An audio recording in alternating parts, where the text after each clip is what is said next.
Supongamos que vamos al médico y le decimos: doctor, tengo muchos problemas, me duele la rodilla, me pican los ojos, mis dedos están inflamados, me duele la espalda. Y después de haber dicho todo el listado de quejas, miramos nuestro reloj y decimos: anda, me tengo que ir ya corriendo. Bueno, hasta luego. El doctor podría decir: bueno, espera un segundo, ¿no quieres oír lo que tengo que aconsejarte y cómo ayudarte para aliviar esos dolores y esas molestias? Si solo le habláramos a Dios y nunca nos tomáramos un tiempo para escuchar, cometeríamos el mismo error. Hablamos y hablamos, pero en realidad nos cuesta escucharle. Sin embargo, nuestra relación con Dios está diseñada para ser una conversación de doble vía, de decir y de escuchar y de decir. Hay gente que ora, que reza, y cuando lo hace le resulta de ayuda poner por escrito pues, sus pensamientos o lo que está hablando con el Señor, escribir como una carta al Señor. Y bueno, y quizás les inspiran cosas, son maneras de ir ayudando a ver qué puede decir el Señor.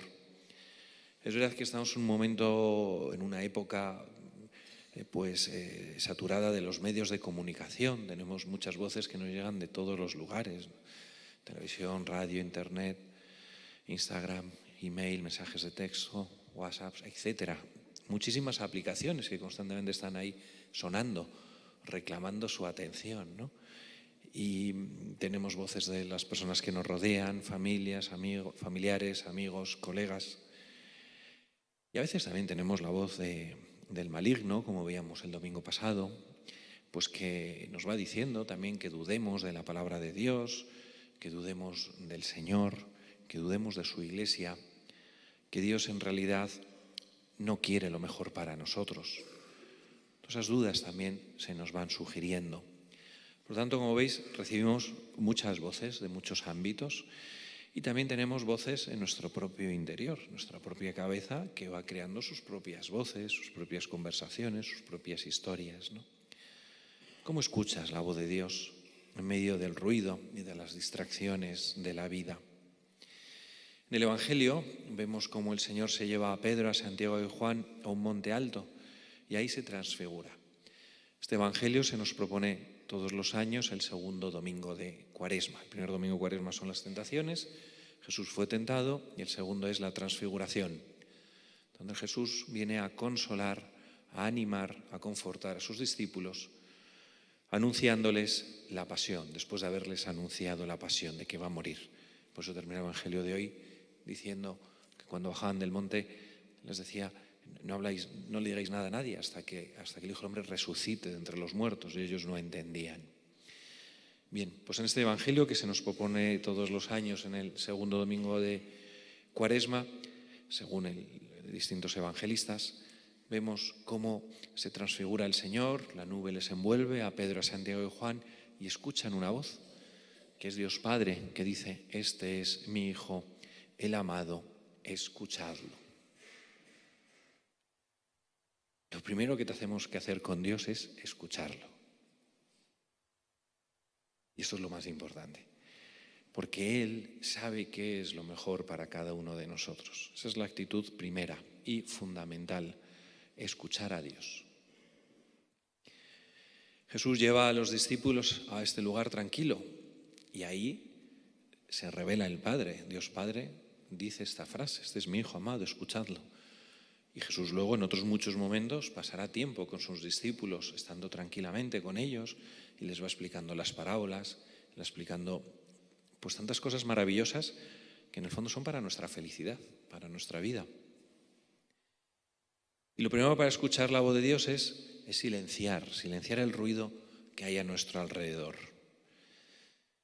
La Sagrada Escritura, en un pasaje precioso que ahora no voy a explicar, que es el del profeta Elías, en el monte Carmelo, nos explica que Dios habla en voz baja y de una forma suave, apacible, como una brisa. Si tenemos mucho más ruido alrededor, difícilmente le vamos a escuchar. No podemos escuchar a Dios en el torbellino de una vida frenética. Tantas cosas hay en nuestra vida que quizás son necesarias e importantes, pero no es lo esencial o no es lo prioritario. Y quizás pueda haber gente que piensa, Dios no me habla nunca, pero en verdad Dios sí habla. Quizás parece que Dios no habla, pero quizás no habla o tenemos la sensación de que no habla porque no estamos lo suficientemente callados para poder escucharlo. Siempre pasan cosas por nuestra mente, es normal. ¿Qué es lo que voy a hacer esta semana? Como decíamos, navegando por las redes, mensajes, repitiendo en nuestro interior una conversación que he tenido en el trabajo, en clase, en un compañero, en casa. Y quizás mientras uno está en toda esa vorágine, Dios está intentando llamarnos, está intentando comunicarse con nosotros por el teléfono de la vida. Y Él lo que recibe es que ese teléfono está ocupado. Esa es la señal que Él recibe. Por eso, para escuchar a Dios, lo primero hay que guardar silencio y reservar un tiempo para estar con Él. Esto es imprescindible, ¿no? Dios quiere pasar tiempo contigo. Esto es maravilloso. Dios quiere pasar tiempo con cada uno de nosotros, ¿no? Si no, nos invita constantemente. Haz una pausa, baja un poquito la voz, cállate, quédate solo. Aprende a estar un poco en soledad, que es verdad que todos nos cuesta, ¿no? Todos nos cuesta, pero hay que buscar esos momentos, ¿no? Para que Él pueda hablar con nosotros. ¿Tú crees que vale la pena dedicar un día de tu vida, un día, solo un día de tu vida? No digo del año, ni del mes, ni de la semana. ¿Tú crees que merece la pena un día de tu vida para conocer cuál es el sueño que Dios tiene para tu vida? ¿Alguna vez te has tomado un día entero para no hacer nada más que estar a solas con Dios?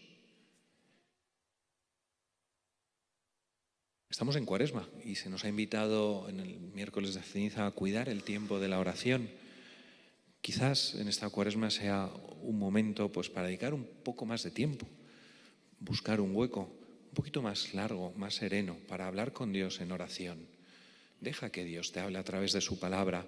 Relájate, piensa, escribe lo que te puede ir sugiriendo. Pon ahí lo que vaya pasando por tu mente, establece algunas metas, revisa tu agenda, ve poniendo prioridades. Pregúntale al Señor, Señor, ¿a dónde quieres que vaya? ¿En qué dirección quieres que vayan mis pies?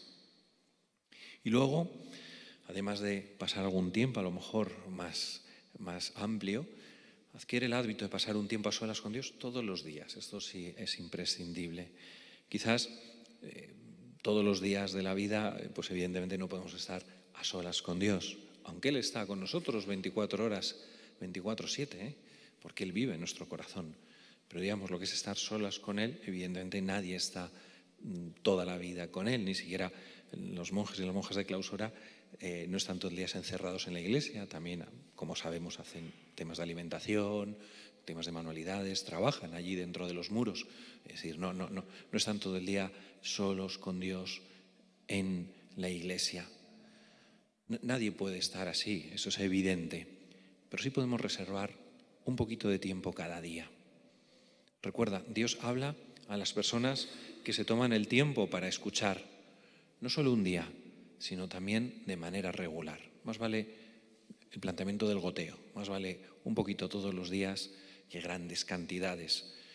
Reserva algo de tiempo para estar tranquilo, sereno, quieto y en silencio con Dios, y te sorprenderá lo mucho que quiere decirte. Las cumbres nos inspiran, pero maduramos en los valles. Jesús se llevó a los discípulos a un monte alto, Dios Padre les habló, este es mi Hijo amado. Después bajaron de la montaña, es decir, volvieron a las circunstancias del día a día, a sus dificultades, a sus comparaciones, a sus rencillas, a sus comentarios, a las incomprensiones. Bajaron al valle, al día a día. Ambos momentos son importantes para nuestra vida. Las cumbres nos inspiran, momentos de tranquilidad, de soledad, de silencio, unos minutos a diario, pero donde realmente maduramos es en los valles, es en el fragor del día a día, donde vamos creciendo y madurando como personas y como cristianos. Las cumbres nos inspiran, pero maduramos en los valles. Piensa en los momentos de tranquilidad, en esos momentos de estar como en las cumbres, ¿no? Como Jesús y los apóstoles, que tienes con Dios. ¿Cuánto tiempo pasas en silencio y esperando que Dios te hable? No cuánto tiempo pasas tú hablando, sino cuánto tiempo pasas en silencio y esperando que Dios te hable. Este es mi Hijo amado, escuchadlo, escuchadlo. ¿Cuándo has escuchado a Dios hablando a tu corazón? ¿Cómo creaste ese ambiente propicio para poder escucharlo? ¿Qué distracciones necesitas eliminar hoy para poder estar tranquilo y en silencio con Dios?